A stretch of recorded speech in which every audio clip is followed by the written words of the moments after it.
Still a Nation, what's going on? This your guy Kev Easy here, man.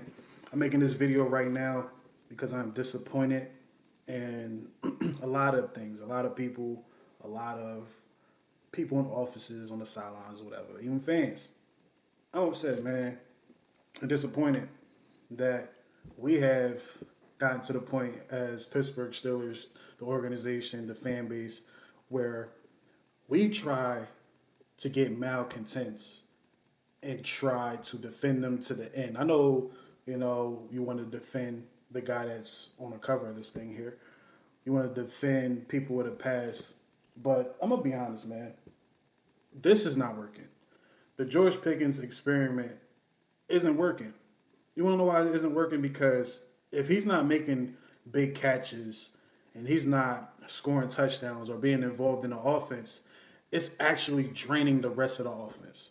Because instead of just saying I'll just do something else, to help the team win, he will quit on his routes. He will get into it with fans. Like you can look right here. There's a little clip it's in the last night. Last night I can say was his worst game ever. His worst game ever because he was dropping passes to the point that I asked myself when he dropped the one that went between his hands. I asked myself, "Yo, is he throwing the game?" If that crossed my mind at that time, it's crazy because I'm not thinking guys are throwing games or whatnot, but it looked so bad. It looked like he threw the game. He didn't want to catch anything that came to him.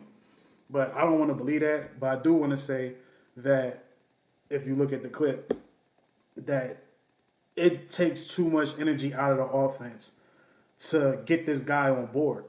Whether it's you see Pat Frymouth walk up to him and talk to him, you see someone else kind of get in his way while he was on the field before he started to do anything. Guy ran into him like, "Yo, relax."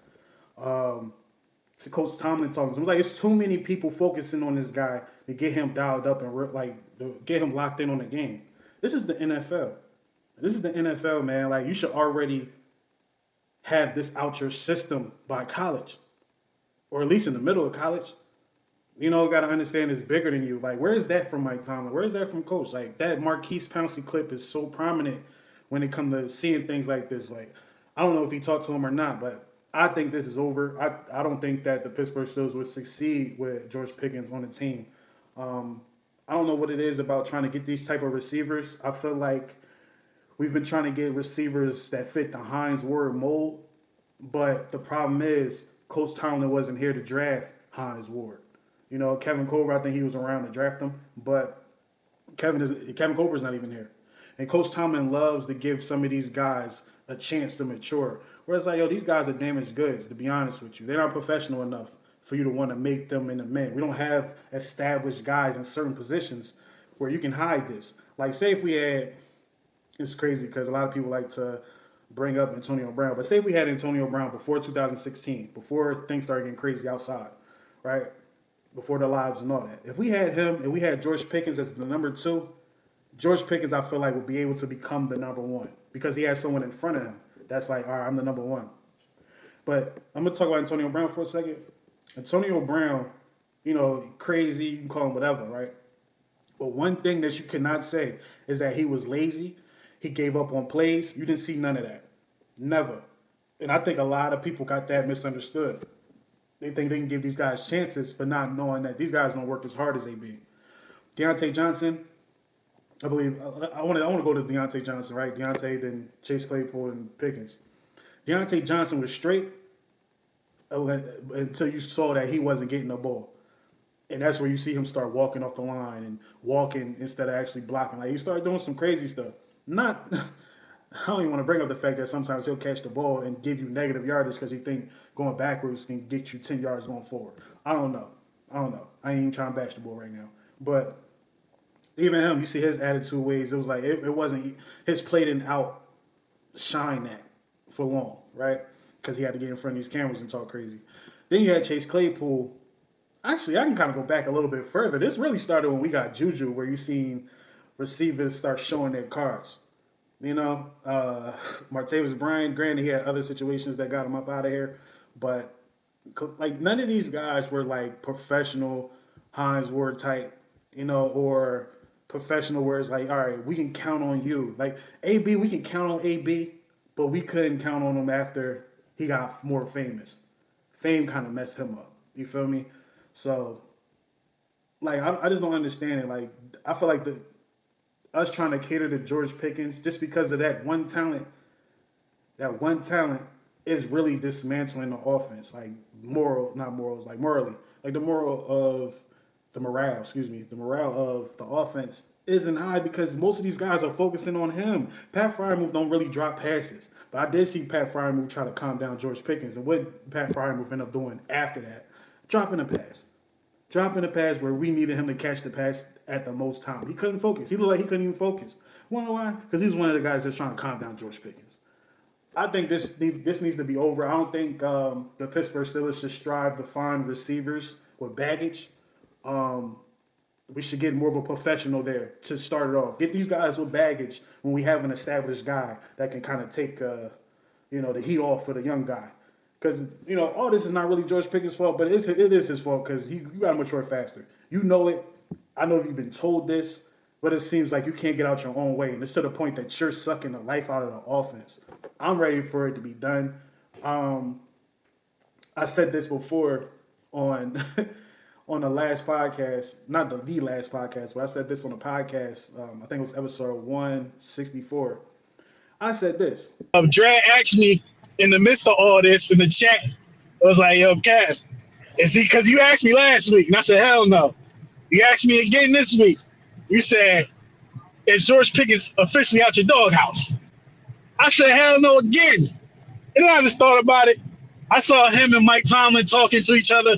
The way Mike Tomlin was talking to him, I was like, maybe I'm being hard on the young boy. Pause, man. Let me just chill out, man. So I said, you know what? I'll take it back.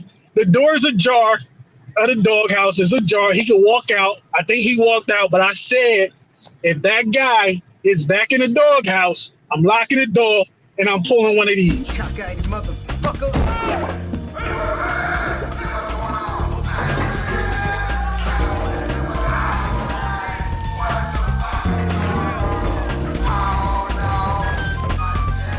You know what I'm saying? So you know where I'm at right now with him.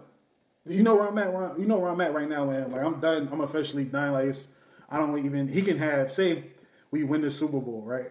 And he's the catalyst of it. I still want him going because I feel like we just got lucky at that point. But I don't think that is going to be. We don't need someone that's going to suck the life out of the offense. The offense can't focus on the offense because the offense is focusing on if this guy is engaged or not. I don't like that. We need to cut that out. You feel me? Before people start losing their jobs, man. They don't need to lose their job. You know what I'm saying? So I'm done with that experiment. I think the Pittsburgh Steelers should try to get a different type of receiver going forward. I like Calvin Austin. Calvin Austin's only problem is that he's small, so he's limited. But we need guys with mentalities like a Calvin Austin. Like the way I heard Calvin Austin speak in the beginning of the season, I said, yo, he can be a leader. I can see him being a captain like later, like maybe in a couple of years or a year or two, if he steps his game up. But we need a receiver that's not going to, like, we don't need these type of individuals. I don't even want to talk about just receiver, but it seems like receiver, right? Because you got Claypool, who was saying he was the best in the league, but the dude couldn't even extend to make catches. Like, he had alligator arms when he jumped in the air. It was like, yo, bro, why you don't want to high point the ball? You feel me? So it's like you have guys that feel entitled thinking that they should get everything in the world, but their talent don't say that. Like, none of these guys, Deontay Johnson, George Pickens, and Claypool, none of these guys can equal up to what AB was doing. And I don't think they will. Like, honestly, I think if George Pickens goes to another team, he would either have to change everything about himself or he won't be on the team for long. It's only so long your talent can get you far, man. I hope the dude turns it around. I just don't want to be on the Steelers anymore. A lot of y'all may disagree. You feel me? I was kind of long-winded with this video. But it is what it is, man. It is what it is. This is how I feel like going forward. George Pickens should be handled by the coaches. You feel me? The players is the players, but I feel like this is how the coaches should handle George Pickens going forward, man. What's up? I say what's up? I say what's up? Man, sit your ass down. It's your man, Kev Easy, man. Steelers for 7 podcast, episode 185. We'll be on Monday at noon, live here, X and Twitch. So keep it locked, man. We're going to talk about a whole lot.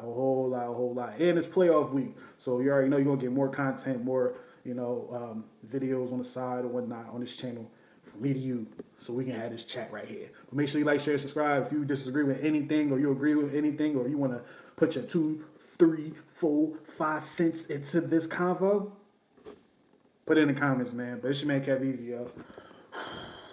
4 in a row is crazy. Thank you for watching. Make sure you hit that subscribe button, hit that notification button, and don't forget to follow the podcast on all streaming platforms.